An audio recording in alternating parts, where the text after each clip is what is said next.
हाय बच्चा पार्टी, कैसे हो तुम सब लोग। आशा करता हूं कि बढ़िया होगे, स्वस्थ होगे, मस्त होगे। मैं आप सभी का स्वागत करना चाहता हूं एकाग्रता सीए फाउंडेशन के चैनल पे। बच्चों, जहां पे हम पढ़ रहे हैं आज की डेट पे इकोनॉमिक्स का एक बहुत ही प्यारा सा चैप्टर, इंडियन इकोनॉमी, है ना। अब जो इंडियन इकोनॉमी है ना बेटा, वो आप अगर सीए मॉड्यूल उठा के देखोगे तो वो आता है आपका 10th यूनिट। मैं आज आपको पढ़ा रहा हूं क्योंकि ये चैप्टर बहुत ही ज्यादा इंपॉर्टेंट है आपके पेपर के पॉइंट ऑफ व्यू से भी। और अगर कोई बच्चा है कि भाई जो क्लास 12th वगैरह में है, उसके लिए भी इंडियन इकोनॉमी बहुत ज्यादा बेनिफिशियल होने वाली है, बहुत ज्यादा फ्रूटफुल होने वाली है। तो बिल्कुल कुर्सी की पेटी बांध लीजिए, शुरू करते हैं भाई इंडियन इकोनॉमी को। और ये जो चैप्टर है इसके एमसीक्यूज भी आपको करवाने वाला हूं। तो ये जो 3-4 सेशंस आपके लिए आगे आने वाले हैं, जिसमें 2-3 सेशंस में मैं आपको पूरा थ्योरेटिकल पार्ट कवर करवाऊंगा इंडियन इकोनॉमी का, और फिर एक सेशन में आपको सारे के सारे इंपॉर्टेंट एमसीक्यूज करा दूंगा मॉड्यूल वगैरह से। तो उससे क्या होगा, बिल्कुल आपकी तैयारी हो जाएगी। तो भाई ये सारे सेशन आपके लिए बहुत ही ज्यादा इंपॉर्टेंट होने वाले हैं। Very very good evening to all of you. और शुरू करते हैं आज की कहानी को। देखो भैया, ऐसा है कि इस चैप्टर में हम लोगों को पढ़ना है इंडियन इकोनॉमी की, यानी कि भारत की अर्थव्यवस्था की क्या सिचुएशन पहले थी, क्या परिस्थिति पहले थी, फिर कुछ रिफॉर्म्स हुए उनके बारे में पढ़ेंगे, और फिर क्या परिस्थिति आज की डेट पे है। ये सारी चीजें हम लोग इंडियन इकोनॉमी के अंदर पढ़ते हैं, ठीक है। अब सबसे पहली चीज जो हम लोगों को पढ़नी है ना, अब देखो बहुत डिटेल में नहीं ले जाएंगे कि क्या क्या पढ़ना है, वो आप धीरे धीरे जब पढ़ोगे ना तो आपको धीरे धीरे सारी चीजें क्लियर होती जाएंगी। अच्छा, ये जो यूनिट है ये इंटरेस्टिंग काफी है, लेकिन बच्चों आपको बता दूं इसमें न्यूमेरिकल वगैरह नहीं है, ग्राफ वगैरह नहीं है ना, लेकिन इंटरेस्टिंग है। तो आप अच्छे से मन लगा के पढ़िए। पूरा यूनिट आपको इसी क्लास के अंदर याद करवा के भेजूंगा, ठीक है। तो ध्यान से सुनना है आपको, बहुत ही आराम से सुनना है। अब सुनो ध्यान से। देखो ऐसा है कि इंडियन इकोनॉमी का स्टेटस सबसे पहले पढ़ लेते हैं कि भाई इंडिपेंडेंस के पहले क्या सीन चलता था। 1947 15 अगस्त को हम सभी देशवासियों को स्वतंत्रता मिलती है, इंडिपेंडेंस मिलती है ब्रिटिश एम्पायर से। उसके पहले हमारी इंडिया की इकोनॉमी कैसी थी, चलिए वो जानते हैं। तो देखो भाई, सबसे पहले जब मैं बात करता हूं फर्स्ट से लेकर 17th सेंचुरी एडी तक, India is believe to have the largest economy of the ancient and medieval world. क्या समझे? प्राचीन दुनिया, प्राचीन भारत, और फिर आपका जो मॉडर्न भारत है। अब बात करते हैं फर्स्ट से लेकर 17th सेंचुरी तक। आपको बता दूं मैं कि भारत को सोने की चिड़िया भी कहा जाता था, और यही सोना, ठीक है, यही जो गोल्ड है बेटा, ये लोगों को, बाहर के लोगों को खींच खींच के भारत लेके आता था। सिकंदर है, या मुगल जो आपके रूलर्स रहे हैं, शासक रहे हैं, या आप बात करते हो ब्रिटिशर्स की, है ना। ये सभी लोग भारत क्यों आ रहे थे? ये सभी लोग भारत इस वजह से आ रहे थे क्योंकि भारत एक ऐसा देश था जहां पे पैसों की, सोने की, धन की, है ना, कोई कमी नहीं थी। और अगर भारत की ज्योग्राफी की बात की जाए तो ज्योग्राफी भी एक नंबर, ठीक है ना भाई। कुछ देश ऐसे हैं जहां पे बहुत ज्यादा ठंड पड़ रही है, कुछ देश ऐसे हैं जहां पे बहुत ज्यादा गर्मी पड़ रही है। भारत की अगर आप लोकेशन, ज्योग्राफिकल लोकेशन देखेंगे, यहां का मौसम देखेंगे, क्लाइमेट देखेंगे, तो रहने के लिए, है ना, और यहां पे ट्रेड करने के लिए और बाकी सारी चीजों के लिए, जहां पे बढ़िया जीवन गुजारा जा सकता है, बाकी सारी चीजों के लिए भारत एक अव्वल देश था उस समय भी, आज भी है, ठीक है। अब देखिए क्या बोला जा रहा है कि उस समय पे इंडिया जो है वो लार्जेस्ट इकोनॉमी थी पूरी की पूरी दुनिया की, ठीक है ना, largest economy of the ancient and medieval world. आगे देखिए, भारत उस समय भी, यानी कि बहुत साल पहले, प्राचीन भारत की बात हो रही है, उस समय भी भारत प्रॉस्पेरस था, है ना, यानी कि भाई धन संपदा संपूर्ण जो है तरीके से भारत में थी, और साथ ही साथ सेल्फ रिलायंट था, यानी कि भारत आत्मनिर्भर हुआ करता था, किसी और देश के ऊपर किसी भी चीज के लिए डिपेंडेंट नहीं था। सेल्फ रिलायंट यानी कि आत्मनिर्भर।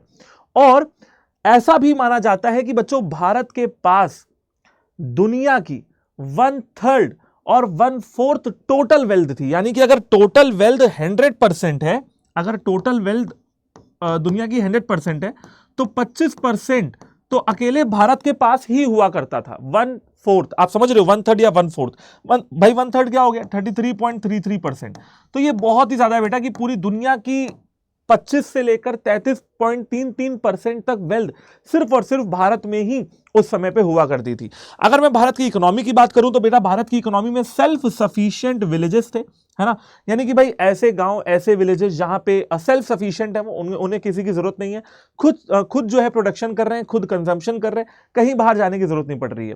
और ऐसी सिटीज भी थी जो centre of commerce, trade, pilgrimage and administration मानी जाती हैं। अब आपको पता होगा भाई, अगर आप बहुत मतलब दूसरे युग में चले जाएंगे, ठीक है, द्वापर युग में चले जाएंगे, त्रेता युग में चले जाएंगे, ठीक है, अब अगर आप जाते हो जिस समय महाभारत हुई थी, उस समय भी जो पांडवों की राजधानी थी वो क्या थी? इंद्रप्रस्थ, ठीक है, जिसको आज आप लोग दिल्ली के नाम से जानते हो, है ना। तो भाई यहां पे आप देखोगे तो डेवलप्ड सिटीज हमेशा से हैं, डेवलप्ड जो विलेजेस हैं वो हमेशा से ही हैं, और एडमिनिस्ट्रेशन बढ़िया है। पिलग्रिमेज यानी कि ऐसे स्थान जहां पे मंदिर हैं, जहां पे और भी लोग जाते हैं दर्शन करने, जैसे कि आप बात कर लो बनारस की, बनारस को दुनिया का सबसे पुराना और प्राचीन शहर कहा जाता है, और अंत तक भी बनारस ही बचेगा ऐसा मानना है, ठीक है। बोला जाता है कि भाई बनारस जो शहर है वो महादेव के त्रिशूल की नोक पे अटका हुआ है ना। तो ऐसी सारी चीजें हैं। तो भारत हमेशा से ही एक कैसा देश था? हमेशा से ही एक संपन्न देश हुआ करता था। आगे देखिए, compare to villages, cities presented more opportunities for diverse occupation. अगर विलेजेस के मुकाबले सिटीज को देखा जाए तो भाई सिटीज में ज्यादा ऑक्यूपेशंस हुआ करते थे, ज्यादा तरीके के ट्रेड हुआ करते थे, है ना, जो आज भी है, और इकोनॉमिक एक्टिविटीज भी प्रॉपर तरीके से आपको सिटीज के अंदर देखने के लिए मिलती थी। दो agriculture was the dominant occupation. देखो बेटा, एग्रीकल्चर तो भारत का हमेशा से ही डोमिनेंट ऑक्यूपेशन कहा जाता है, क्योंकि देखो भारत की मिट्टी, भारत का मौसम, है ना, एग्रीकल्चर के लिए बेस्ट है। और आज भी अगर आप देखते हैं, ये तो हो गए प्राचीन समय की बात, अगर आप आज भी देखते हैं तो भारत में जो सबसे बड़ा ऑक्यूपेशन है ना, वो एग्रीकल्चर ही है। और जो हम लोग की जिंदगी चल रही है उसमें एग्रीकल्चर का बहुत इंपॉर्टेंट रोल है। फार्मर्स मेहनत कर रहे हैं, उगा रहे हैं, तो हम लोग खा रहे हैं, ऐसा, ठीक है। तो एग्रीकल्चर बेटा डोमिनेंट ऑक्यूपेशन उस टाइम पे भी हुआ करता था, आज भी है, और लोगों की लाइवलीहुड का मेन सोर्स जो है बेटा वो एग्रीकल्चर ही हुआ करता था, है ना। और भारत के देश में बहुत ज्यादा स्किल्ड जो है आर्टिसंस थे, कारीगर थे, इसके अलावा क्राफ्ट्समैन थे, है ना, जिन्होंने बहुत सारी चीजें बनाई, हैंडीक्राफ्ट थी, टेक्सटाइल इंडस्ट्रीज थी, है ना, जो कि टेक्सटाइल मतलब कपड़े आप देख लो तो फेमस है आज भी बनारस की सिल्क साड़ियां, ठीक है, सूरत की साड़ियां, है ना, गुजरात के डायमंड है, फिरोजाबाद की चूड़ियां हैं, बैंगल्स हैं। तो ऐसी सारी चीजें हमेशा से ही बनती हैं भारत में और बनती रहेंगी, ठीक है। अगर आप बात करते हैं उनकी क्वालिटी की, तो बोला जा रहा है भाई सुपीरियर क्वालिटी का सामान बनता था भारत के अंदर, सुपीरियर क्वालिटी का एक नंबर सामान, ठीक है, जो कि पूरे दुनिया की मार्केट में जाता था, ठीक है, पूरी दुनिया की मार्केट में, वर्ल्ड वाइड मार्केट में भारत का सामान पहुंचता था। तो यह हुआ भैया हमारे देश की इकोनॉमी आजादी से क्या पहले और भी पहले, प्राचीन भारत, ठीक है। अब बात करते हैं एंशिएंट इकोनॉमी फिलॉसफी भारत की कैसी रही है, ठीक है। अगर आप बात करते हो कि भाई ऐसी कोई किताब या ऐसा कोई इंसान, है ना, जिसने भारत के आर्थिक व्यवस्था के ऊपर, अर्थशास्त्र के ऊपर, इकोनॉमी क्या होती है, राजतंत्र क्या होता है, प्रजातंत्र क्या होता है, ये सारी चीजें जो अगर हाल फिलहाल में किसी ने बताई हैं, तो वो कौन है भाई? आपके चंद्रगुप्त मौर्य के गुरुदेव का नाम क्या है? कौटिल्य। आपने सीरीज में, सीरियल्स में, मूवीज में इनको देखा होगा, कोई ना कोई एक्टर इनका किरदार निभा रहे होते थे, है ना।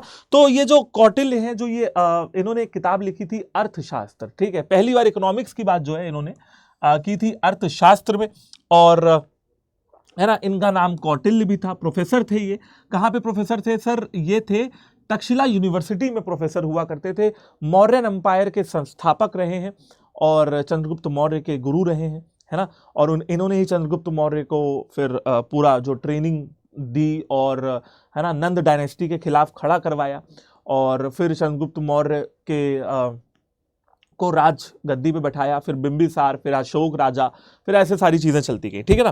तो चाणक्य जी को आप पहचान लीजिए। चलिए चाणक्य जी के बारे में कुछ जानते हैं और कहां से ये सारी चीजें आ रही हैं वो जानते हैं। वैसे मैं आपको बता दूं कि चाणक्य जी जो हैं वो प्रोफेसर या आप कह सकते हो गुरु हुआ करते थे तक्षशिला विश्वविद्यालय में। तक्षशिला विश्वविद्यालय दुनिया की बहुत ही प्राचीन यूनिवर्सिटी रही है। एक बात और बता दूं, तक्षशिला यूनिवर्सिटी को, है ना, आज अगर आप बात करते हो कि उस जमाने में तक्षशिला यूनिवर्सिटी की लोकेशन क्या है, तो आज वो पड़ती है रावलपिंडी, पाकिस्तान में, ठीक है। तो उस जमाने में सब अखंड भारत का हिस्सा था, तो उस समय भारत के ही में आता था तक्षशिला यूनिवर्सिटी। बट आज की डेट में अगर आप लोकेशन की बात करते हो तो रावलपिंडी पाकिस्तान में है। कुछ अवशेष आपको मिलेंगे, जाओगे तो पूरी यूनिवर्सिटी आपको नहीं मिलेगी, है ना। चलिए, Arthashastra is recognised as one of the most important works on statecraft in the general of political philosophy. ठीक है ना, अर्थशास्त्र बहुत ही बढ़िया किताब है। मैंने आपको बताया ना, राजतंत्र प्रजातंत्र, किस तरीके से राजा को बिहेव करना चाहिए, क्या राजा का पूरी कूटनीति है ना, बड़ी कौटिल्य नीति भी कहते हैं, कूटनीति कहते हैं, चाणक्य नीति लोग कहते हैं, वो सारी किताबें भी हैं। It is believed to be a kind of handbook for king Chandragupta Maurya. तो भैया ये जो इनकी किताब थी अर्थशास्त्र, ये चंद्रगुप्त मौर्य जो कि मौर्यन एम्पायर के फाउंडर हुआ करते थे, है ना, उनकी किताब, मतलब उनकी आप कह सकते हो फेवरेट किताब थी, और उनके लिए, है ना, इन्होंने लिखी थी, और उनकी काफी हेल्प करते थे मौर्यन एम्पायर को ये किताब रन करवाने में। ठीक है, containing directives as to how to reign over the kingdom. ये देखिए मैंने क्या बोला ना, राजतंत्र प्रजातंत्र सब इसमें बताया गया कि भाई एक राजा को अपने राज्य को कैसे चलाना है, how to control it, what are the directives, directions दिए हैं इसमें चाणक्य ने। ठीक है, और है ना, पॉलिटिकल कंसर्न्स के बारे में सारी चीजें यहां पे बताई गई हैं। और ध्यान रखिएगा, इसमें चाणक्य ने जो भी चीजें बताई हैं वो एथिकल कंसिडरेशंस को, यानी कि सही गलत को देखते हुए बताई है। ऐसा नहीं है कि सब गलत गलत कर दो, है ना, ऐसा कुछ नहीं है। एथिकल कंसिडरेशंस को ध्यान रखा है, एथिकल यानी कि मॉरलिटी, कि भैया गलत कुछ नहीं करना है, सही करते हुए अपना काम करना है, आगे बढ़ना है। आगे देखिए, earth is not wealth alone, rather it encompasses all aspects of the material well-being of individuals। देखिए अर्थ का मतलब, देखिए अर्थशास्त्र क्या होता है वो मैं आपको बताऊंगा, पहले अर्थ का मतलब समझिए। अर्थ का मतलब सिर्फ यहां पे वेल्थ का नहीं है, अर्थ का मतलब सिर्फ पैसे से नहीं है। अर्थ का मतलब यहां पे है कि भाई एक इंडिविजुअल इंसान के जीवन में जो जो चीजें जरूरी है उन सबका जो यह यहां पे विवरण या डिस्कशन हुआ है इस किताब में। अर्थशास्त्र is a science of earth और मटेरियल प्रॉस्पेरिटी और the means of subsistence of humanity which is primarily wealth and secondly the land. तो इन्होंने क्या बताया भाई, वेल्थ यानी कि पैसा, और दूसरी आपकी जमीन, आपका राज्य, इन दोनों चीजों के बारे में इन्होंने यहां पे बताया है। ठीक है, चलिए आगे देखते हैं। Ancient economic philosophy of India, है ना, भारत की जो एंशिएंट इकोनॉमिक फिलॉसफी थी वो क्या कहती थी, जरा देखते हैं। तो अगर मैं बात करता हूं कौटिल्य लिखी, तो कौटिल्य ने देखिए इंपॉर्टेंस दी है रोबस्ट एग्रीकल्चर इनिशिएटिव्स को। आपके कौटिल्य या चाणक्य ने क्या बोला कि भैया देखो ऐसा है, देश को चलाना है और जनता का पेट भरना है तो एग्रीकल्चरल इनिशिएटिव्स लेने पड़ेंगे। एग्रीकल्चर में आप पीछे नहीं हो सकते, प्रॉपर खेती वेती करनी पड़ेगी। ठीक है, abundant harvest which will go towards filling the state treasuries, और एग्रीकल्चर ही वो रास्ता है जिसके द्वारा राजा का खजाना, राज्य का खजाना भरा जा सकता है। Taxes which were charge equal for private and state owned businesses must be fair to all. अच्छा, इन्होंने देखिए क्या बोला कौटिल्य जी ने कि देखो भैया हम टैक्स लगाएंगे, उस समय टैक्स को बोला जाता कर, हम कर लगाएंगे, लेकिन ध्यान रखिएगा चाहे आप प्राइवेट बिजनेस कर रहे हो, चाहे आप स्टेट ओन्ड बिजनेस कर रहे हो, या हमारे आप समझ गए ना, सरकारी व्यापार हो रहा है या प्राइवेट लोग व्यापार कर रहे हैं, कोई दिक्कत नहीं है, जो कर लगाया जाएगा, जो टैक्स लगाया जाएगा वो इक्वल लगाया जाएगा। आगे देखिए इन्होंने क्या बोला कि पॉलिटिक्स है, इकोनॉमिक्स है ना, politics, economics, military strategy, diplomacy, function of the state and the social organisation. कौटिल्य's writings relate to the statecraft, political science, economic policy and military strategy। तो मैंने आपको क्या बताया कि सिर्फ अर्थशास्त्र के बारे में इन्होंने नहीं बताया, इन्होंने पॉलिटिक्स के बारे में भी बताया है ना, इन्होंने मिलिट्री स्ट्रेटजी के बारे में बताया कि अगर कोई राजा हमला कर रहा हो तो क्या किया जाए उस केस में। डिप्लोमेसी के बारे में भी इन्होंने बताया, डिप्लोमेटिक सॉल्यूशंस के बारे में बताया, यानी कि बातचीत करके सारे मसले सुलझाने के बारे में इन्होंने बताया। True kingship is defined as a ruler's subordination of his own desires and ambitions of the good of his people। अच्छा, कौटिल्य जी ने एक बात और कही कि ट्रू किंगशिप, असली राजा कौन है भैया, है ना, असली राजा कौन है, असली राजा इन्होंने बताया वो है जो अपनी इच्छाओं की अपने इच्छाओं का ध्यान ना रखे, है ना, ओन डिजायर्स, खुद की इच्छाओं का सिर्फ पूर्ति ना करता रहे, खुद की लालच को ना भरता रहे, है ना, बल्कि अपने लोगों के भले के लिए जिए, वो है असली राजा, ऐसा कौटिल्य जी ने यहां पे बताया। तो ये थी भाई कुछ फिलॉसफी जो उस जमाने की थी।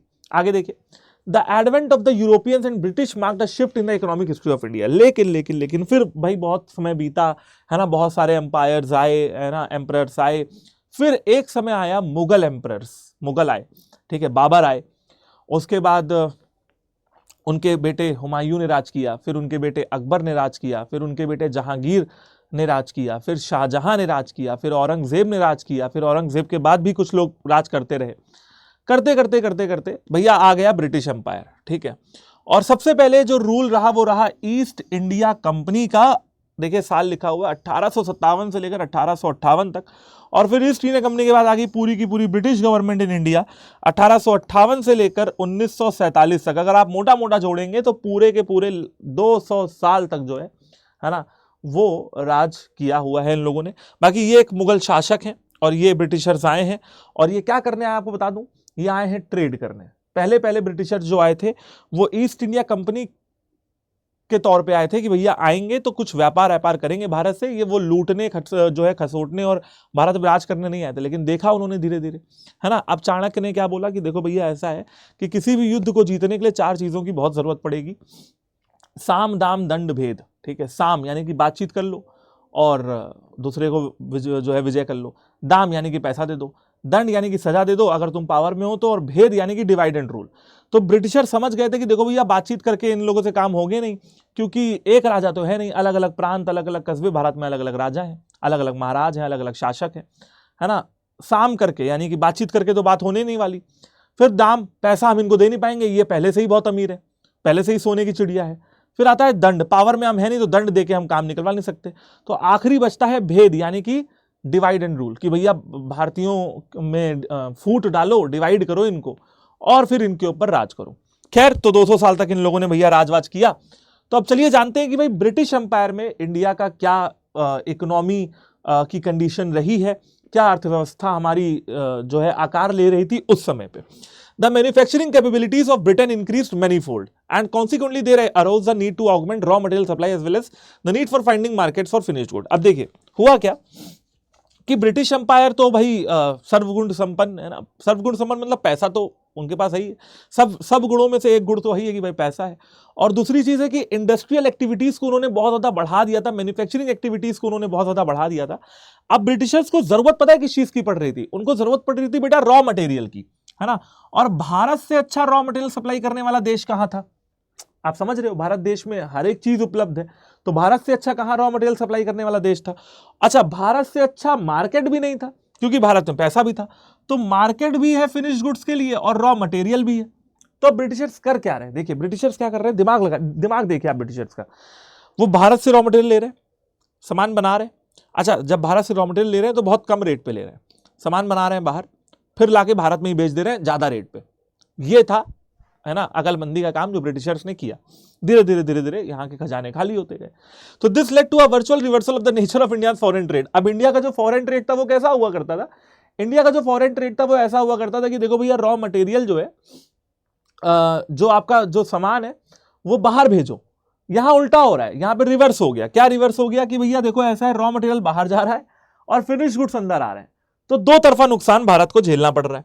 आगे देखिए, the Indian exports of finish goods were subjected to heavy tariffs and the imports were charge lower tariffs. अब देखिए उल्टा काम, ठीक है। अब देखिए किसी भी इकोनॉमी को बच्चे अगर स्ट्रॉन्ग इकोनॉमी बननी है तो बहुत फंडामेंटल बेसिक कंसेप्ट है इकोनॉमिक्स का, फंडामेंटल कंसेप्ट है वो क्या है पता है, इंपोर्ट ज्यादा से ज्यादा करो, एक्सपोर्ट ज्यादा से ज्यादा आप करिए, भारत में बनाइए, जितना मर्जी बाहर बेचिए। जब आप सामान बाहर बेचेंगे, एग्जांपल दे देता हूं आपको, ये मार्कर मैंने बनाया और अमेरिका में बेच दिया, तो मार्कर 20 रुपए का है तो मेरे देश में पैसा आ गया ना 20 रुपए। एक्सपोर्ट ज्यादा से ज्यादा करिए और इंपोर्ट यानी कि बाहर से खरीदिए कम से कम। अगर आप यही मार्कर अमेरिका से लोगे तो क्या होगा, जब आप यही मार्कर अमेरिका से लोगे तो अमेरिका वालों को पैसा देना पड़ेगा, भारत देश का पैसा भारत देश से बाहर चला जाएगा। आपने सर्कुलर फ्लो ऑफ मनी पढ़ा होगा, यही तो होगा, बाहर चला गया पैसा। पैसा वही गिनती का है जो भारत देश के अंदर सर्कुलर फ्लो में है, आपने इंपोर्ट कर लिया, पैसा बाहर चला गया। तो फायदा किस चीज में है कि एक्सपोर्ट आप ज्यादा से ज्यादा करें, बना के बेचें बाहर और खरीदें कम। लेकिन ब्रिटिश एम्पायर में, ब्रिटिश रूल में ये सब उल्टा चल रहा था। क्या चल रहा था, क्या बोला गया कि भैया Indian exports of finish goods were subjected to heavy tariff. क्या कह रहे हैं कि जब भारत वाले बाहर बेचने के लिए प्रयास कर रहे हैं तो बहुत टैरिफ लगाया जा रहा है। अच्छा, टैरिफ क्यों लगाया जा रहा है, ताकि बेच ही ना पाए, है ना, या बेचे भी तो जेबे अंग्रेज सरकार की भरे। और जो इंपोर्ट हो रहा है, इंपोर्ट तो वैसे भी बहुत ज्यादा खतरनाक ही है, उस पर टैरिफ लिया ही नहीं जा रहा है या बहुत कम टैरिफ लिया जा रहा है, जिसकी वजह से ये क्या डिस्क्रिमिनेटरी टैरिफ्स है और ब्रिटिशर्स के द्वारा फॉलो किए जा रहे थे। तो एक नुकसान तो ये कि यहां हैवी टैरिफ देना पड़ रहा है, और दूसरा नुकसान ये कि जो हमको मिलना चाहिए वो कम मिल रहा है, देना ज्यादा पड़ रहा है, मिल कम रहा है, दो तरफा नुकसान हो रहा है भारतीयों को। इस तरीके से ब्रिटिश एम्पायर ने हमारी देश की इकोनॉमी को चला रहे थे। ठीक है, आगे देखिए, this made the exports of finish goods relatively costly. अब ऑब्वियसली बात है कि भाई भारत में जो फिनिश गुड्स बन रहा है वो बाहर बेचना हम चाह रहे हैं तो वो कॉस्टली हो रहा है, बहुत महंगा हो रहा है। क्यों? क्योंकि भाई टैरिफ बहुत लग रहे हैं, और बाहर से जो इंपोर्ट आ रहा है वो बहुत सस्ता हो रहा है। दो तरफा नुकसान हमको देखने के लिए मिल रहा है। ठीक है, इससे क्या हुआ? क्योंकि भैया इंडियन गुड्स हैं। अब इंडियन गुड्स हैं, बहुत एग्जांपल में बात करता हूं भाई, बनारस की सिल्क साड़ी है, मान लो बाहर बेचनी है। अब 500 रुपए की तुमने साड़ी बनाई और उस पर टैरिफ लगा दिया 500 रुपए का। अब 1000 रुपए की साड़ी कौन खरीदेगा बाहर? थोड़ा टैरिफ कम करोगे तभी तो बिकेगा।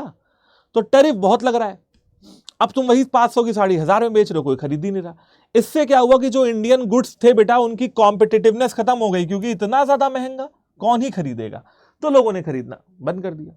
आगे देखिए, ये तो हो गया एक्सपोर्ट इंपोर्ट का खेल। अब आगे देखिए, the external as well as the domestic demand for indigenous products fell sharply, culminating in the destruction of Indian handicraft. अब हुआ क्या?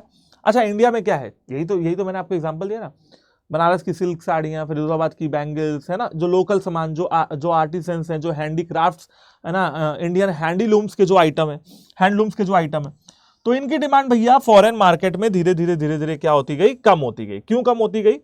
Fail sharply. क्यों कम होती गई? उसका रीजन मैं आपको ऊपर बता चुका हूं। ठीक है, इंडियन मैन्युफैक्चरर्स जो थे, जो सामान यहां इंडिया में बनाया करते थे, है ना, उनको तो भैया बहुत नुकसान हुआ। ठीक है, अच्छा, दूसरी चीज की ऐसी पॉलिसीज बनाई गई कि भैया आप धंधा वंदा करो, हमें कोई दिक्कत नहीं, लेकिन ब्रिटिश इंटरेस्ट को सर्व करते रहो। मतलब कुछ भी करो तुम, है ना, अंग्रेज सरकार को उसका फायदा पहुंचना चाहिए।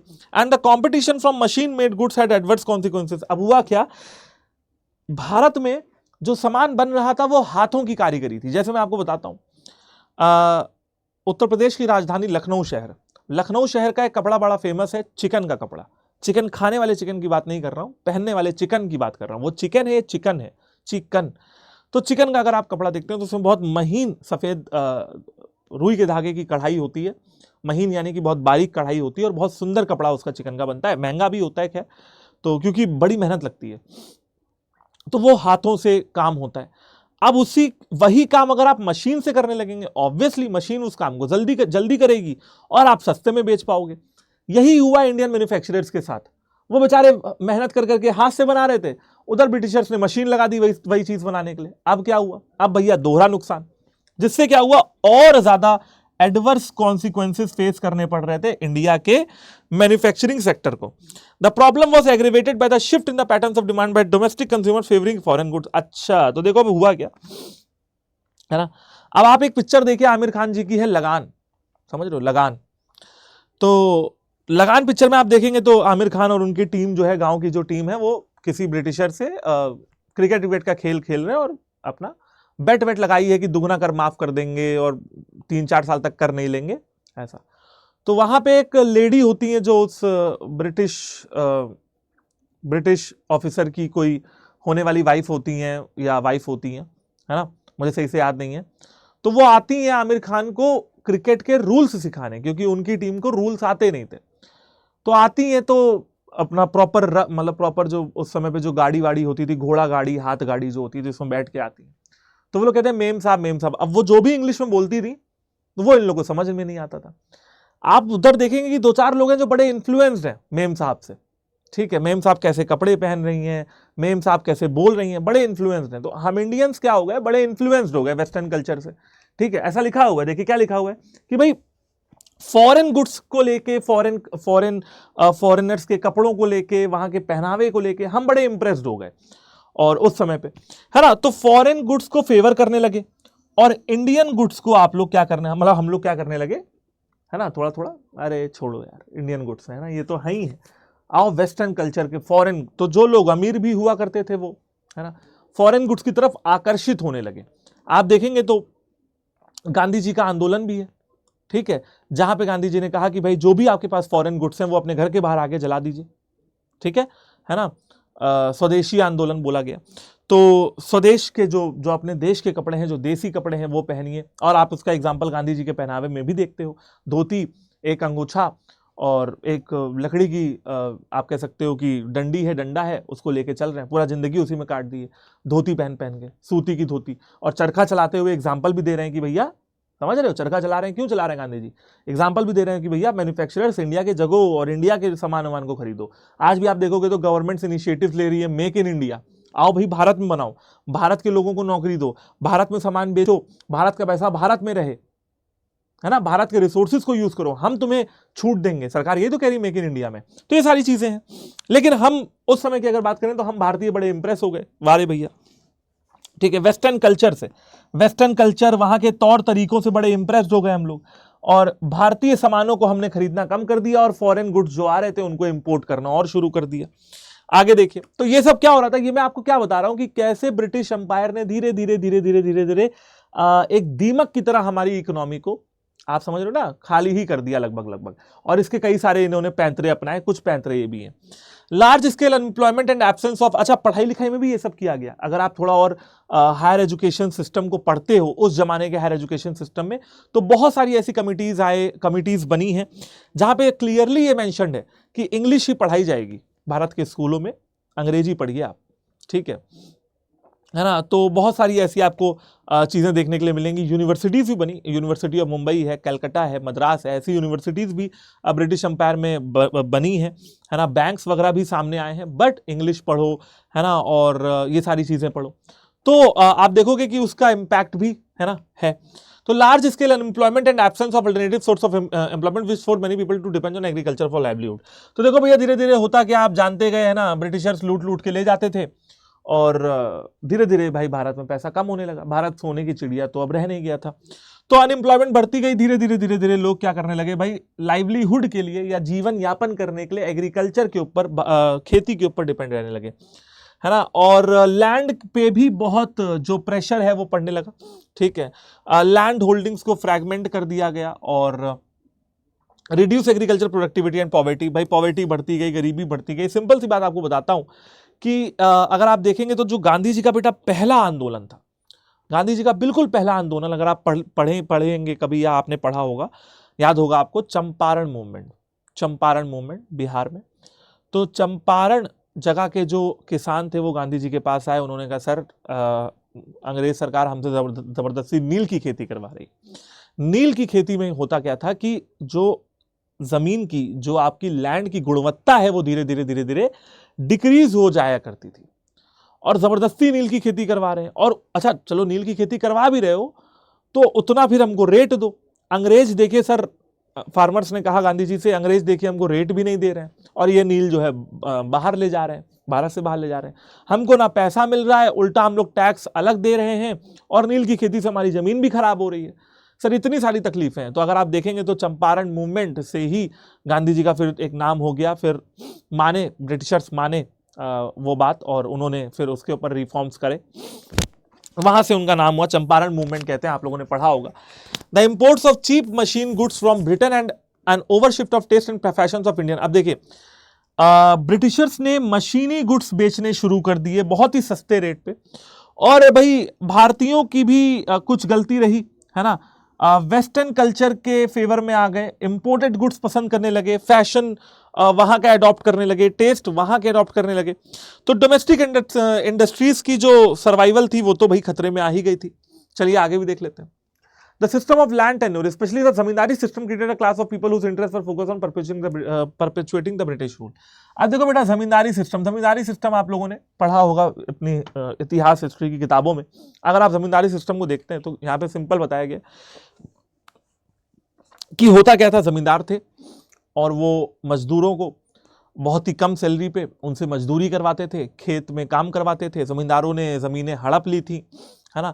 आप पुरानी पिक्चरें भी देखेंगे तो वहां पे ठाकुर हुआ करते थे जो कि अमरीश पुरी हुआ करते थे, उन्होंने पूरे गांव की जमीनें हड़प ली हैं। फिर अक्षय कुमार यहाँ से जा रहे हैं ना, एक पिक्चर है आपकी मैं खिलाड़ी तू अनाड़ी, वहां पे भी आप देखिए, करण अर्जुन आप देखिए, अमरीश पुरी ठाकुर बने हुए हैं, जमींदार हैं उस गाँव के।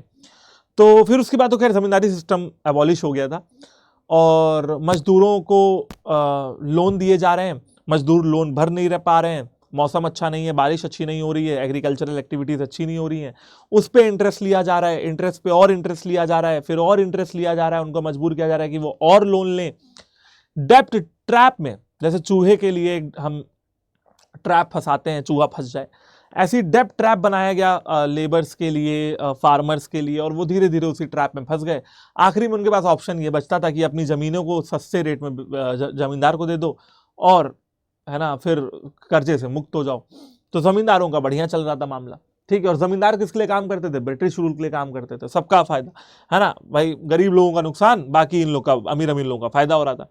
Excessive pressure on land increase the demand for land under tenancy and zamindar got the opportunity to extract excessive rents and other payments. तो सिंपल सी बात है, जो जमींदार वगैरह हुआ करते थे उनके पास एक मौका आ गया कि वो रेंट ले सकें, है ना, एंड अदर पेमेंट्स ले सकें फार्मर से, है ना, क्योंकि भाई जान ही रहे हो अंग्रेज सरकार फिर या तो मारती थी, नहीं दोगे टैक्स वगैरह। Absentee landlordism, high indebtedness of agriculturalist, देखिए क्या बोला जा रहा है, हाई इंडेटनेस, इसका मतलब है कि फार्मर्स वगैरह बहुत लोन में जी रहे थे।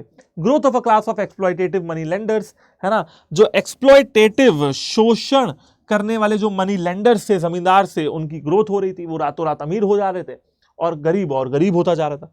लो attention to productivity enhancing measures led to virtual collapse of Indian agriculture, है ना, ये सारी चीजें चलती गई, बेमतलब की चीजें उगाई गई, जमीनों की गुणवत्ता कम हो गई, है ना, जो मेजर्स लेने चाहिए थे बढ़ती हुई पॉपुलेशन का पेट भरने के लिए, एग्रीकल्चरल एक्टिविटीज को बेहतर करने के लिए, वो लिए नहीं गए। धीरे धीरे जो एग्रीकल्चरल सिस्टम था वो धीरे धीरे इंडिया का बर्बादी की कगार पे आगे बढ़ रहा था, या आप कह सकते हो कि भाई कोलैप्स इंडियन एग्रीकल्चर का धीरे धीरे हो ही रहा था। चलिए, तो ये हो गया भाई ब्रिटिश सरकार का सीन की भाई ब्रिटिश सरकार क्या कर रही थी उस समय। आगे बढ़ते हैं और बात करते हैं, चलिए बढ़िया, तो चलिए आगे बढ़ते हैं और बात करते हैं अपने नेक्स्ट टॉपिक की, जिसका नाम है industrialisation during the colonial era.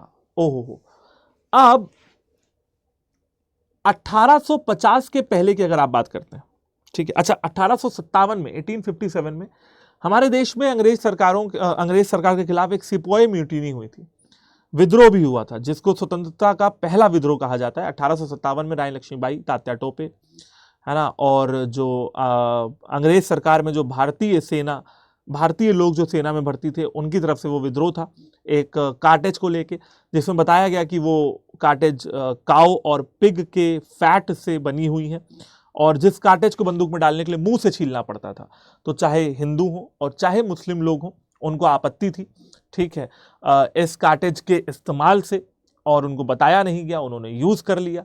सेना के अंदर एक विद्रोह की भावना आई, और फिर पहला जो रिवॉल्ट है वो जगह, उधर रानी लक्ष्मीबाई का सपोर्ट भी मिल गया, तात्या टोपे का सपोर्ट भी मिल गया, ठीक है। अगर आप बात करते हो 1850 से पहले, तो देखिए फैक्ट्री बेस्ड प्रोडक्शन 1850 के पहले भारत में नहीं हुआ करता था। फैक्ट्री बेस्ड प्रोडक्शन नहीं हुआ करता था 1850 से पहले भारत में। जो बनता था वो हाथ से बनता था, ठीक है। The modern industrial enterprises in colonial India started to grow in the mid 19th century. Mid 19th century में मॉडर्न इंडस्ट्रीज इंडिया में बनने लगी, ठीक है। The cotton mining business, milling business grew steadily throughout the second half of the 19th century, है ना। Cotton milling समझ रहे हो ना, वही जो काम चरखे से होता था, वही काम, मतलब धागा बनाओ, धागे से कपड़ा बनाओ, वो काम होने लगा मशीनों से in the mid 19th century and achieved high international competitiveness. The cotton mill industries in India had 9 million spindles in the 1930 और 9 million spindles से इनके बाद 1930s में, which placed India in the 5th position globally in terms of number of spindles. Okay, तो भैया क्योंकि cotton milling बढ़ रही थी इंडिया में, तो ये अच्छी बात हुई कि 1930s के दौरान इंडिया को 5th पोजीशन मिल गई ग्लोबली, ठीक है। कॉटन मिल के साथ जूट मिल्स भी डेवलप होने लगी, also expanded rapidly in and around Kolkata in response to a mounting global demand and Indian jute occupied a large share of the international market. Okay, तो ये लिखा हुआ है भैया, देखो जो इंडिया की जूट मैन्युफैक्चरिंग यूनिट थी, है ना, तो उन्होंने इंटरनेशनल मार्केट को बहुत ही ज्यादा मतलब सर्व किया, और इंडिया का जो जूट था वो इंटरनेशनल मार्केट में भी जाने लगा, तो ये एक अच्छी बात हुई। At the end of the 19th century के एंड में Indian jute mill industry was the largest in the world in terms of amount of raw jute consumed in production. Okay, तो बोला ये जा रहा है कि भाई 19th सेंचुरी खत्म होते होते इंडिया का जो जूट था वो जो जूट प्रोडक्शन था वो दुनिया में सबसे ज्यादा हो चुका था, लार्जेस्ट हो चुका था। आगे देखिए, brewing, paper milling, leather making. अब ये कुछ धंधे लिखे हुए हैं, leather making, matches and rice milling industries, है ना। ये सारी इंडस्ट्रीज 19th सेंचुरी में डेवलप्ड हुई और अच्छी बात है। Heavy industries such as iron industries भी स्टैब्लिश होने लगी इंडिया में। और 1814 बाय ब्रिटिश कैपिटल, ओके, तो भैया ब्रिटिशर्स ने 1814 से आयरन इंडस्ट्रीज, जो हैवी इंडस्ट्रीज मानी जाती हैं, उनका भी स्टैब्लिशमेंट होने लगा। India's iron industries was ranked, मतलब पहले उस जमाने की बात हो रही है, 8th in the world in terms of output इन 1930। 1930 में भारत की जो आयरन इंडस्ट्री थी, वो आयरन जो इंडस्ट्री थी वो पूरे दुनिया में 8वें पायदान पे थी, 8वें रैंक पे थी। ठीक है। ग्रेट डिप्रेशन के पहले, बेटा ग्रेट डिप्रेशन जो आया था, India was ranked as the 12th largest industrialised country. Great depression आया आपका 2008 में, तो 2008 से जस्ट पहले इंडिया को 12th लार्जेस्ट इंडस्ट्रियलाइज्ड कंट्री माना जाता था, है ना। अगर बात करते हैं मैन्युफैक्चर्ड प्रोडक्ट्स के मामले में, 12th लार्जेस्ट इंडस्ट्रियलाइज्ड कंट्री, अगर बात करते हैं मैन्युफैक्चर्ड, मतलब मैन्युफैक्चरिंग में अगर देखा जाए तो 12th लार्जेस्ट कंट्री हुआ करती थी इंडिया उस जमाने में। ठीक है, ओके। सो आगे देखते हैं, India's industrial growth was insufficient to bring in general transformation in its economic structure. लेकिन बेटा जो इंडिया में जो इंडस्ट्रीज की ग्रोथ हो रही थी, चाहे वो कॉटन इंडस्ट्री हो, चाहे वो जूट इंडस्ट्री हो, वो इतना इकोनॉमिक स्ट्रक्चर को बेहतर नहीं बना पा रही थी। ठीक है, कर रही थी, काम कर रही थी, इंडस्ट्रीज काम कर रही थी, बट इनसफिशिएंट थी। इकोनॉमिक स्ट्रक्चर को और मजबूत करने के लिए सिर्फ इन इंडस्ट्रीज से काम नहीं चलना था। The share in the net domestic product NDP of the manufacturing sector excluding small scale and cottage industries had बेयरली reached 7% in the 1946। क्या बोला जा रहा है कि बेटा 1946 में जो नेट डोमेस्टिक प्रोडक्ट होता है कि भाई एक देश में कितना सामान बन रहा है, वो सिर्फ 7% हुआ करता था, जो कि है ना बहुत ही कम था। कंसीडरिंग इट स्लो प्रोग्रेस, अब देश में इकोनॉमी आगे तो बढ़ रही थी लेकिन स्लोली आगे बढ़ रही थी। The share of the factory employment in India was also small. अच्छा, जो लोग फैक्ट्रियों में काम कर रहे थे, एम्प्लॉयड थे फैक्ट्रियों में, वो भी बहुत कम थे। That is 0.4% of the total population. तो बेटा उस जमाने के टोटल पॉपुलेशन का सिर्फ 0.4% लोग ही 1940 के दौरान फैक्ट्रियों में काम करते थे और 1.4% लोग 1941 में काम करते थे टोटल पॉपुलेशन के। ठीक है, चलिए सो आगे बात करने वाले हैं इंडियन इकोनॉमी पोस्ट इंडिपेंडेंस 1947 से 1991। अब आप लोगों ने तीन तरीके की भारतीय इकोनॉमी देखी बच्चों। पहले आप लोगों ने देखी भारतीय इकोनॉमी प्राचीन काल में कैसी हुआ करती थी, फिर आपने मौर्यन एम्पायर को देखा, मैंने आपको समझाया हर एक चीज। फिर आप लोगों ने इंडिपेंडेंस के पहले समझा कि भारत की क्या इकोनॉमी थी, क्या अर्थव्यवस्था थी। अब आप लोग को बताने वाला हूं कि अर्थव्यवस्था भारत की देश की आजादी के बाद कैसी थी और 1991 तक क्या सीन चला। सर 1991 तक ही क्यों, हमको 2025 तक पढ़ा दीजिए ना, 2025 चल रहा है, 2025 तक पढ़ाइए। देखो बेटा 1991 तक इसलिए क्योंकि 1991 में एक टर्निंग पॉइंट आया इकोनॉमी में, कुछ रिफॉर्म्स लाए गए। क्या है वो रिफॉर्म, ये आपको अगली क्लास में पता चलेगा, इसीलिए मैं कह रहा हूं आपको हर एक क्लास बहुत इंपॉर्टेंट है। तो वो रिफॉर्म्स क्या होने वाले हैं ये अगली क्लास में आइएगा, वहां पे आपको बताएंगे। अभी के लिए हिंट बता दे रहे हैं, उन रिफॉर्म्स का नाम है एलपीजी पॉलिसी, लिबरलाइजेशन, प्राइवेटाइजेशन और ग्लोबलाइजेशन पॉलिसी आई 1991 में। डॉक्टर मनमोहन सिंह जो उस समय के फाइनेंस मिनिस्टर हुआ करते थे, उनके द्वारा लाई गई। कांग्रेस पार्टी की सरकार थी, PV Narasimha Rao prime minister थे और मनमोहन सिंह की पॉलिसी थी एलपीजी पॉलिसी। 1991 तक ब्रेक लगेगा, फिर 1991 से आज तक हम लोग पढ़ेंगे क्या अच्छी सीन चल रहा है। At the time of independence, India was overwhelmingly rural, inhabited by mostly illiterate people who were exceedingly poor. क्या बोला जा रहा है, बड़े कठिन कठिन शब्दों का इस्तेमाल हुआ है बेटा, मैं बताता हूं क्या बोला जा रहा है। कि जब देश आजाद हुआ या देश की आजादी के टाइम पे भारत में प्रचंड गरीबी, ठीक है, बहुत ज्यादा अनपढ़ता, ठीक है, लोग पढ़े लिखे नहीं थे, अनएजुकेटेड थे, क्योंकि ब्रिटिशर्स ने पढ़ाई लिखाई पे ध्यान दिया ही नहीं। अच्छा वो क्यों देते भी, है ना, ये कौन सा उनका देश था, ये कौन सा उनका देश था, लूटने आए थे, लूट लूट के ले गए, ठीक है, चाहे वो कोहिनूर हीरा हो, चाहे वो और भी चीजें हो। तो ये उनका देश तो था नहीं कि वो पढ़ाई लिखाई पे ध्यान देते और वो ये सोचते कि भैया सारे भारतीय पढ़ लिख जाएंगे, सारे भारतीय पढ़ लिख जाएंगे तो फिर उनकी चाकरी कौन करेगा, सेवा कौन करेगा। तो उन्होंने पढ़ाई लिखाई पे ध्यान नहीं दिया। आपने पिक्चर में देखी होंगी जहां पे लिखा होता था, ब्रिटिशर्स लिख देते थे ट्रेनों में और मूवी हॉल्स में, सिनेमा हॉल्स में, Indian and dogs are not allowed, ऐसा लिख देते थे। पिक्चरों में आपने देखा होगा, ठीक है। तो उनको क्या ही पड़ी थी कि वो इंडिया की एजुकेशन सिस्टम को और बेहतर करते। धीरे धीरे लोग इलिटरेट हो गए। With the literacy rate just above 18% and barely 32 years of life expectancy. बेटा लिटरेसी रेट उस जमाने में भारत का सिर्फ 18% था और जो लाइफ एक्सपेक्टेंसी थी यानी कि एवरेज लाइफ थी इंसानों की, वो सिर्फ और सिर्फ 32 साल हुआ करती थी। कब? 1951, 1951 में सिर्फ और सिर्फ 32 साल, यानी कि एवरेज इंडियन जो जितना साल जी रहा था, कितना? 32 साल, बस, उससे ज्यादा नहीं। लेकिन फिर बेटा आया प्लानिंग कमीशन, है ना, फिर ये हुई पिक्चर में हीरो की एंट्री। प्लानिंग कमीशन आया इंडिया में और इस प्लानिंग कमीशन को बनाया गया प्लान बनाने के लिए, क्योंकि देखो बेटा, करे कुछ भी इंसान पहले प्लान बनाता है। तो प्लान बनाने के लिए प्लानिंग कमीशन को लाया गया कि भाई इकोनॉमिक डेवलपमेंट कैसे कैसे की जाए, इसके लिए आप प्लान बनाइए, और जिसमें सोसाइटी के हर एक पहलू को ध्यान में रखना है। वो गरीब हो, बूढ़े हो, बच्चे हो, महिलाएं हो, सबकी बातें करनी है। This was carried through the 5-year plans, है ना, और ये 5-year प्लान्स प्लानिंग कमीशन ने बनाए, ठीक है। ये डेवलप हुए, इंप्लीमेंट हुए और प्लानिंग कमीशन के द्वारा इनकी मॉनिटरिंग भी हुई। क्या बोला जा रहा है बेटा?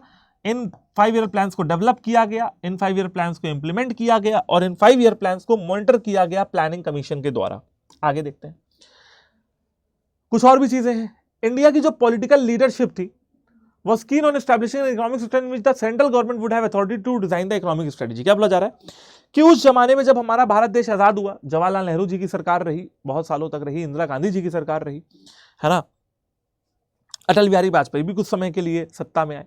उस जमाने में जो पॉलिटिकल लीडरशिप भारत की हुआ करती थी, उसका मानना यह था कि देखो भैया, ऐसा है कि जो इकोनॉमिक सिस्टम भारत देश का हो वो सेंट्रल गवर्नमेंट के अंदर काम करे। पहली चीज, मतलब सेंट्रल गवर्नमेंट की सोल अथॉरिटी हो कि वो भैया इंडियन इकोनॉमिक सिस्टम को कैसा बनाना चाहते हैं, वो डिसाइड करेंगे, पहली चीज। दूसरी चीज, इकोनॉमिक स्ट्रेटेजी वही लोग बनाएंगे and to carry out the necessary investment in coordination with the private sector, और प्राइवेट सेक्टर के साथ कोऑर्डिनेशन में रह के काम करेंगे, जो कि ठीक है, इट्स गुड, है ना भाई। सरकार ही तो इकोनॉमिक स्ट्रक्चर बनाएगी, इकोनॉमिक स्ट्रेटेजी बनाएगी, उसमें तो चलो कोई दिक्कत नहीं है, ठीक है, उसमें तो कोई दिक्कत नहीं है कि भाई सरकार ने ऐसे डिसीजंस लिए।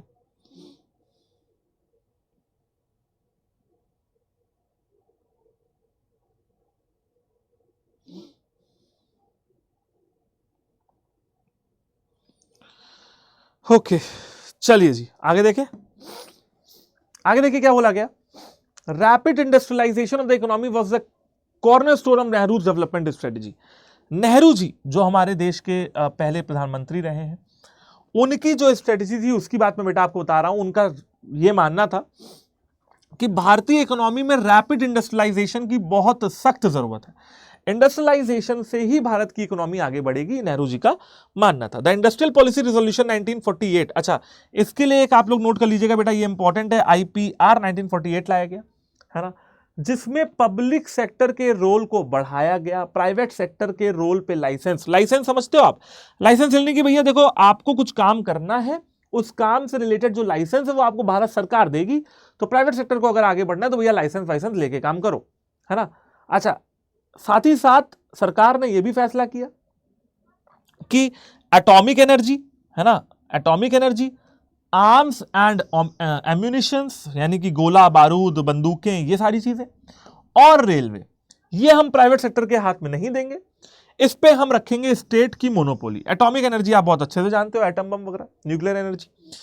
आर्म्स एंड एम्यूनिशन आप जानते ही हो, गोले बारूद, टैंक, विस्फोटक, और रेलवे, ट्रेन, है ना, भारत रेल, ये हम प्राइवेट सेक्टर को नहीं देने वाले भैया, ये अपने पास रखेंगे। Also the rights to the new investment in basic industries were exclusively given to the state. अच्छा, कुछ और भी इंडस्ट्रीज थी जिनको सिर्फ और सिर्फ केंद्र सरकार ही शासित कर सकती थी, ऐसा इन्होंने नियम बनाया। तो ठीक है बच्चा पार्टी, अच्छा यहां तक आप लोगों को, आई होप कि आप लोगों को समझ में आया होगा। ठीक है, अभी हम लोग को बहुत सारी चीजें पढ़ना हो, दिल थाम, मतलब पढ़ना है, दिल थाम के बैठे रहिए, बहुत अच्छी, बहुत बहुत ही ज्यादा बढ़िया आपकी ये यूनिट होने वाली है। हम लोग जो कल की क्लास शुरू करेंगे ना बच्चों, वो यहां से शुरू करेंगे, ठीक है। The policies in 1950s were guided by two economic philosophy. तो 1950 में जो पॉलिसी बनी है ना, देखिए एक क्लास दूसरी क्लास से मर्ज होगी बेटा, आप समझ रहे हो। आप जो इस क्लास को देख रहे हो, अब अगली क्लास तभी समझ में आएगी जब आपने इस क्लास को देखा हो, उससे अगली क्लास तब समझ में आएगी जब आपने इन दोनों को देखा हो, तीसरी चौथी क्लास तब समझ में आएगी जब आपने तीनों को देखा हो। तो सारी क्लासेस को आपको देखना है। अभी तक मैंने आपको भूमिका बताई है कि भैया भारत की इकोनॉमी पहले कैसी थी, बीच में कैसी हुई, अब हम लोगों ने पढ़ना शुरू किया अब कैसी है आजादी के बाद। और 1950 में जो पॉलिसीज बनाई गई वो दो इकोनॉमिक फिलॉसफीज से जुड़ के बनी है। वो दो इकोनॉमिक फिलॉसफी क्या है मेरे पीछे लिखा है, लेकिन आज की क्लास में बस इतना ही। मिलूंगा आपसे अगली क्लास में। अगली क्लास में हम लोग बात करेंगे इंडियन इकोनॉमी के बारे में, और भी बहुत सारी इंटरेस्टिंग फैक्ट्स आपको बताऊंगा, जानकारी आपको दूंगा, पढ़ाऊंगा आपके सिलेबस से रिलेवेंट चीजें। और फिर उसके बाद हम लोग इकोनॉमिक रिफॉर्म्स पढ़ेंगे 1991 के। फिर हम लोग इंडस्ट्रियलाइजेशन के बारे में पढ़ेंगे। बहुत सारी चीजें हम लोग को इंडियन इकोनॉमी में पढ़नी है, धीरे धीरे आगे बढ़ेंगे। चैप्टर बड़ा है बट ईजी है ना, इजी चैप्टर है, रीडिंग कर लेंगे 2-3-4 बार बेटा इस चैप्टर को रीड कर लोगे ना तो भी प्रॉब्लम नहीं आएगी। 2-4 क्वेश्चन हमारे लगा लेना, 2-4 क्वेश्चन अपनी तरफ से लगा लेना, काम 35 तुम्हारा हो जाएगा, ठीक है, लोहा काम हो जाएगा बिल्कुल। तो आप लोगों से उम्मीद है कि आप लोग होली का जो त्योहार है वो सेफली मना रहे होंगे, है ना। तो होली के त्योहार जो अब आने वाला है उसके लिए सारे बच्चों को मेरे और मेरे पूरी टीम की तरफ से आपके और आपके पूरे परिवार को हार्दिक शुभकामनाएं, हार्दिक बधाइयां। खेलिए, होली खेलिए, अपना एंजॉय करिए और खेल वेल लीजिएगा, खा पी लीजिएगा, फिर अगर टाइम मिल जाए तो थोड़ा पढ़ भी लीजिएगा, ठीक है। और मिलते हैं आपसे अगली क्लास में, तब तक के लिए आप अपना ध्यान रखें। All the very best, have a good day, जय हिंद। अगली क्लास में और भी बहुत सारी बातें होंगी। All the best, bye bye.